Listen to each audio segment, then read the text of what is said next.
prends le pouvoir pour raconter ta propre histoire. Parle par tes résultats, par ton travail, par ce que tu produis sur le terrain.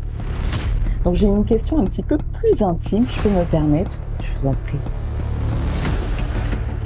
Bonjour Daniel, Bonjour Vanille, bienvenue ici dans nos locaux. merci de me recevoir chez vous. Alors nous avons appris que vous étiez de passage à Abidjan et on s'est dit on va essayer d'avoir un petit moment pour discuter avec vous aujourd'hui et vous poser quelques petites questions. Écoutez, volontiers, je suis tout à vous. Alors vous êtes invité ici pour participer à certaines réflexions et surtout pour envoyer un appel aux femmes africaines dans le secteur privé. Un appel qui est d'autant plus essentiel en ce moment. D'ailleurs, qu'est-ce que vous souhaitez partager justement aux femmes africaines dans votre prise de parole et pourquoi est-ce que c'est important aujourd'hui? Alors, en tant que présidente du chapitre national de l'African Women Leader Network Congo, j'ai été invitée ici à Abidjan pour contribuer à un événement majeur. Cet événement est organisé par la coalition du secteur privé de notre réseau et ce n'est pas un événement de plus, ce n'est pas non plus symbolique, c'est une étape stratégique. Aujourd'hui, nous savons que les femmes sont au cœur de l'économie africaine. Elles entreprennent, elles innovent, elles investissent et pourtant leur place dans les espaces de décision économique reste encore trop marginale. À travers ma prise de parole, je suis venue lancer un appel clair. Il est temps pour toutes les femmes du secteur privé de rejoindre ce mouvement continental. L'African Women Leader Network n'est pas juste un réseau, c'est une famille, une force, un levier. Grâce à cette dynamique, des femmes accèdent à des financements, intègrent des cercles stratégiques, deviennent elles-mêmes des figures de référence et surtout, elles ne sont plus seules. C'est ce que nous voulons construire. Ce n'est pas une élite isolée. C'est une force collective, une dynamique continentale. Et aujourd'hui, donc en marge de l'Assemblée annuelle de la Banque africaine de développement, c'est le moment idéal pour nous de le dire haut et fort. Le leadership économique féminin est un levier stratégique. Et il est temps qu'il soit pleinement reconnu, soutenu et amplifié. C'est tellement inspirant ce que vous dites et c'est tellement puissant également. D'ailleurs, quand on est une figure publique, on est amené justement à inspirer, à être un modèle, à partager certaines vérités et à donner son point de vue publiquement. Et on attend ces points de vue-là et on est aussi scruté. Hein. Il y a les deux côtés. Il y a le côté où un silence même est peut-être interprété de manière positive ou pas. Et on se retrouve avec des tabloïds et des personnes qui vont raconter notre histoire selon leur version. Et du coup, je me dis, en fait, pour toutes celles qu'on regarde, qu'on admire, qu'on considère comme un modèle, comment rester fidèle à soi-même quand d'autres écrivent leur propre version de notre histoire? Permettez-moi de reformuler votre question. Moi, je dirais, pourquoi faut-il qu'on transforme les femmes en sorcières pour que certains se sentent à l'aise d'être des bourreaux? La vérité, c'est que beaucoup de femmes vont se reconnaître dans ce que je vais dire. Parce que, oui, très souvent, et malheureusement d'ailleurs, aux femmes, on invente des histoires. On leur colle des intentions qu'elles n'ont jamais eues. On les accuse de choses qu'elles n'ont jamais dites, jamais faites. Pas parce que c'est vrai, non, mais parce que c'est toujours plus facile de salir une femme que de salir un homme. Déjà, vu la façon dont la société a toujours assigné à la femme un rôle de silence, de douceur, de sacrifice. Vous savez, dans nos sociétés, on attend des femmes qu'elles restent à leur place. Épouses, mères, discrètes, dévouées, mais jamais trop ambitieuses. Présentes, oui, mais jamais trop visibles. Qu'elles travaillent, oui, mais entre elles, entre femmes. Qu'elles réussissent, peut-être, mais pas trop. Et surtout, qu'elles ne dérangent pas l'ordre établi. Moi, je le vois très clairement, notamment en politique. Quand une femme se lance, par exemple, la première des choses que ses détracteurs cherchent contre elle, ce sont des cadavres dans le placard. Et quand ils n'en trouvent pas, ils lui en inventent. Parce que je crois que assumer sa propre méchanceté, ça demande du courage. Et dire la vérité, ça oblige à se regarder en face. Alors très souvent, on réécrit l'histoire, on efface les faits et on te transforme, toi, femme, en fiction. Et quand les rumeurs ne prennent pas, quand le fameux aide-moi à détester échoue auprès des inconnus, alors ils affinent leur stratégie. Ils visent plus près, ils se rapprochent, ils s'attaquent à ton entourage, à tes amis, ta famille, pas pour dire la vérité, mais pour t'isoler, pour te faire douter de toi, pour te faire taire. Alors, si tu es une femme et que tu m'écoutes en ce moment, et qu'à toi aussi on a inventé une vie que tu n'as jamais vécue, une réputation que tu ne mérites pas, un personnage qui tout simplement ne te ressemble pas, moi je te crois et je veux que tu saches une chose. Ton silence est parfois plus puissant que leurs mensonges. Parce que ce qu'ils ignorent, c'est que quand une femme a survécu au feu, elle ne craint plus la fumée. Moi, j'ai appris à ne plus me justifier. Never complain, never explain. Et toi aussi, tu as le droit d'arrêter de te défendre contre ceux que tu n'es pas.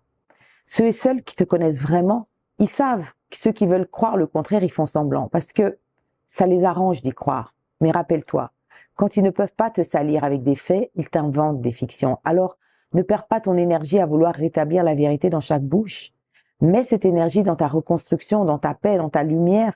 Ne les laisse pas avoir le dernier mot. Prends le pouvoir pour raconter ta propre histoire. Parle par tes résultats, par ton travail, par ce que tu produis sur le terrain, par la manière dont tu élèves d'autres femmes, dont tu impactes des vies. Parce que, à force de t'inventer des vies, ils ont oublié que toi, tu es en train de construire la tienne.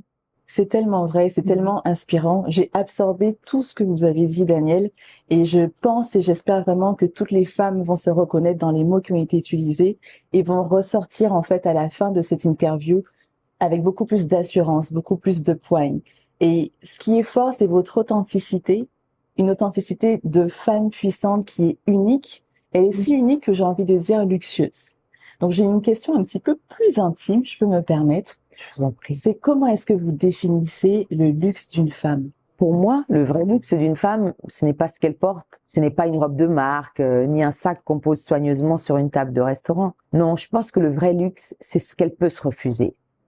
C'est de pouvoir dire oui quand elle veut et surtout non quand elle ne veut pas. Dans nos sociétés, ce simple droit, celui de choisir, est encore un privilège réservé à une minorité de femmes. On nous a conditionnés à plaire, à attendre, à ne pas déranger, à être choisi, jamais à choisir, à rester à notre place, mère, épouse.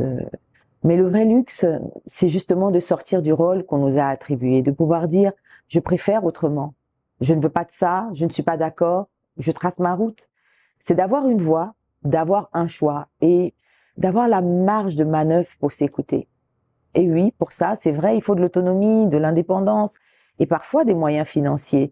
Parce que l'argent, ce n'est pas un luxe en soi, mais il te donne la possibilité de faire des choix. Il te permet de poser tes conditions, d'avoir une voix qui ne tremble pas et de ne pas dépendre du bon vouloir des autres pour avancer. C'est vrai. Mais il suffit de regarder les dessins animés avec lesquels nous avons été élevés, par exemple.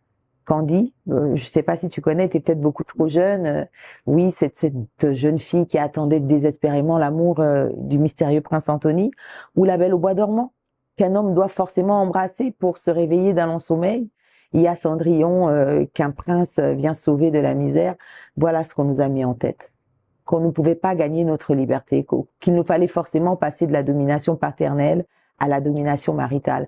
Qu'un prince finirait toujours par venir nous délivrer tout en haut d'une tour et nous là à attendre sagement. Et franchement, quand je regarde aujourd'hui les héroïnes, parce que j'ai des filles, hein, Ladybug par exemple, la justicière qui agit, qui pense, qui combat, je me dis que les choses vont changer et qu'on a encore le pouvoir en tant que femme de transmettre une autre image, une autre voix, une autre définition du luxe. Alors, si tu es une femme et que tu m'écoutes, je veux te dire ceci. Ton luxe, ce n'est pas ce que tu possèdes, c'est ce que tu refuses pour ne pas te perdre. Ton luxe, c'est ton courage, celui de dire non. Ton luxe, c'est ta capacité à choisir tout simplement ta paix. C'est tellement puissant, c'est tellement authentique, c'est le mot que j'ai utilisé tout à l'heure. Et en plus du message qui est partagé à toutes les femmes, je suis honorée, Daniel, d'entendre ce message-là directement de vous aujourd'hui, parce que je me sens pleinement concernée et pleinement, j'absorbe tout ce qui a été dit. Et il y a une vérité dans tout ce qui est dit. Moi, j'ai une question. Est-ce que tu as des petites filles? J'ai une belle fille. Elle a 4 ans. Ladybug. Et surtout pas La Belle au bois dormant. Avec plaisir. Et je prends note et j'espère vraiment que toutes les personnes qui vont écouter ce podcast, qui vont pas juste l'écouter pour l'entendre, mais juste peut-être parfois prendre des pauses et se dire, je viens d'entendre une phrase puissante. Comment est-ce que ça peut résonner en moi? Parce que chacune des phrases était une punchline. Donc l'écouter et le réécouter encore. L'écouter, le réécouter et vraiment se l'imprégner, parfois même se l'écrire, hein, parce que c'est des petits mots qui sont très puissants et qui font énormément de bien entendre. Donc pour moi et pour toutes les femmes qui vont écouter cette partie de l'interview, merci beaucoup, Daniel. Ah, c'est moi qui te remercie déjà de me donner l'occasion de pouvoir m'exprimer sur le sujet, parce que forcément à un moment donné on l'a tout au fond et on n'a qu'une seule envie, c'est le ressortir. C'est vrai. Vous savez, avant de venir ici, je suis tombée sur les actualités vous concernant Et je suis tombée sur une déferlante d'amour, en fait, que vous avez reçu des Congolais. Donc, Congolais et Congolaises, tous sexes confondus, beaucoup d'amour, de profondeur, de sincérité, de partage. En fait, c'était honnête, ça venait vraiment du cœur et j'ai même envie de dire de l'âme. Tout cet engouement qu'il y a, en fait, à vous soutenir dans vos engagements et dans ce que vous faites, aussi dans votre sincérité, dans la manière de vous partager. Moi, quand j'ai dit que j'allais rencontrer Daniel, on m'a dit c'est une vraie maman, dans votre façon de partager avec les autres. Est-ce que c'est fréquent, justement, quand on est une femme engagée, une femme féministe, d'être adoptée à la fois par les hommes et par les femmes?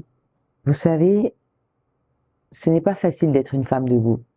Ce n'est pas facile de parler, de s'exposer, d'oser, dans un monde où on attend encore des femmes qu'elles soient tout sauf elles-mêmes. Mais aujourd'hui, vous me donnez l'opportunité de dire merci. Merci à celles qui m'ont soutenue dans le silence, à celles qui ont toujours été là sans faire de bruit, à celles qui m'aiment aujourd'hui à voix haute, sans peur, sans calcul, ainsi qu'à toutes celles qui m'écoutent, même avec distance, même avec hésitation. Et pour répondre à cet amour, j'aimerais emprunter une phrase. Ce n'est pas une phrase qui vient de moi, c'est une phrase qui a été prononcée par une femme exceptionnelle, une femme qui n'est plus de ce monde, mais qui continue pour moi d'être un modèle. Cette femme avait dit « Je vous ai aimé en premier ». Et aujourd'hui, c'est cette phrase que je veux redonner à toutes celles et à tous ceux qui m'écoutent.